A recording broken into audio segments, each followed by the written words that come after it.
On September 13th, law enforcement announced that escaped convict Danilo Cavalcante was captured after 2 weeks on the run and a manhunt, which captured media attention.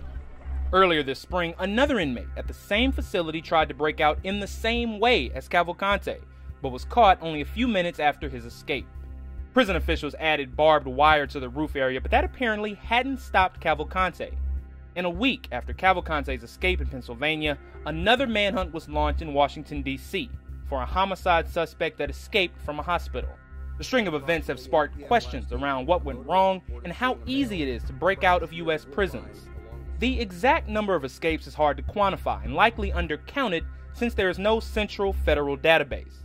The Bureau of Justice Statistics, along with various state agencies, also does not differentiate between types of escapes.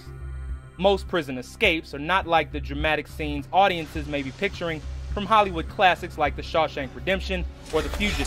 What I want out of each and every one of you is a hard target search of every gas station, residence, warehouse, farmhouse, hen house, outhouse, or doghouse in that area. Most of the time, the escapes are known as AWOLs, or absent without leave. They are inmates who were already outside the facility, like in a transitional program, working in the community.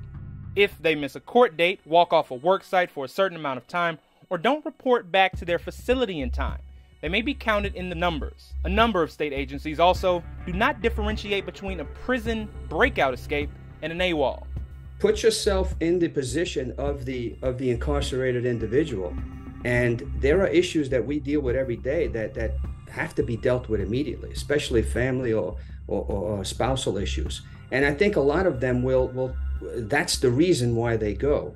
While the numbers may not be closely accurate, the data available suggests an overall trend. Prison escapes seem to be declining over the past 2 decades. A big reason for that may be changes in technology like perimeter detectors and motion detection.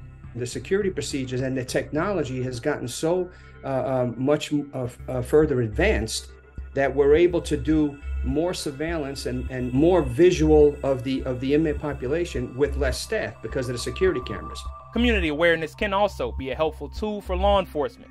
Manhunts that spark national news have more potential witnesses and tips. One study from 2005 modeled how likely escapees were to be caught after being featured on America's Most Wanted. The study found the risk of apprehension was 7 times as great and the manhunt likely to be shortened as well. But the only escapees that make the headlines are the rare cases with higher risk convicts like Cavalcante, who was convicted of murder and reported to be armed. The number of people that are recaptured, or the proportion of people that are recaptured, is well above 90%, probably pretty close to 100%. For those few cases where people are not recaptured, oftentimes it's because they're not posing a serious risk and there's not a national manhunt like what we saw in Pennsylvania. There's no reason to just be panicked about escapes as a general thing, right? So the escapes are not happening very often. Escaping from prison is exceedingly difficult, and evading capture even more so. The recent high-profile incidents are a reminder that community vigilance can be helpful in cases of dangerous manhunts. But these cases are, thankfully, more rare than they might seem. Jamal Andrus, Scripps News.